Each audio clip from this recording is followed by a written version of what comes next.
अच्छा, मैं करूँ शुरू? ट्रैफिक का शोर तो नहीं, लेकिन ठीक है। चल अस्सलाम वालेकुम, मैं सजाद बर्की ह्यूस्टन से बोल रहा हूँ। अभी अभी यहाँ पे हमें खबर मिली है कि पाकिस्तान में हमारे जो साबिक फेडरल मिनिस्टर अली अमीन गंडापुर जो हैं वो लाहौर से डीआई खान वापस जा रहे थे और उन पे 3 जगह हमला किया गया है और बताया ये जा रहा है कि पंजाब पुलिस इस हमले में इन्वॉल्व है।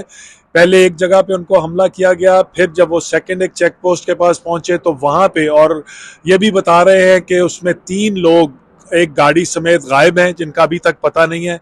और थर्ड, जब वो डीआई खान पहुंचे हैं तो वहां पे उन पे एक और हमला किया गया जिसमें कुछ लोग और जख्मी हुए हैं।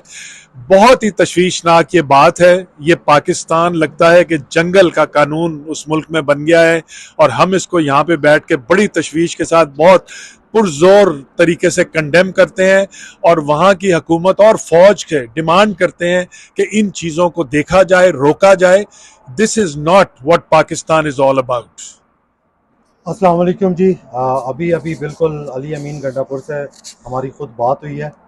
अली अमीन गंडापुर को लाहौर से डीआई खान जाते हुए 3 जगहों पर एम्बुश किया गया है, उस पर अटैक किया गया है, उसके बंदों को ज़ख्मी किया गया है और डायरेक्ट फायर किए 3 जगहों पर। और it was an assassination attempt.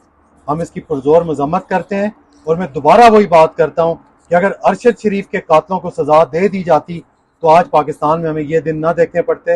एक जंगल का कानून बन चुका हुआ है और इंशाल्लाह हम अब इंटरनेशनल प्लेटफॉर्म्स पे जब अरशद शरीफ को हम इंसाफ दिलवाएंगे तो फिर इंशाल्लाह आइंदा पाकिस्तान में ऐसा कुछ नहीं होगा। अब हम इस पर बात करेंगे इंशाल्लाह। बिल्कुल, और ये चीज़ें अब हम इंटरनेशनली इनको लेके चल रहे हैं। यहाँ की जो एजेंसीज हैं उनके पास हम लेके जाएंगे, इंटरनेशनल जो ह्यूमैनिटेरियन जो ऑर्गेनाइजेशंस हैं उनके पास लेके जाएंगे और बताएंगे कि पाकिस्तान का हाल क्या बना दिया है इन लोगों ने।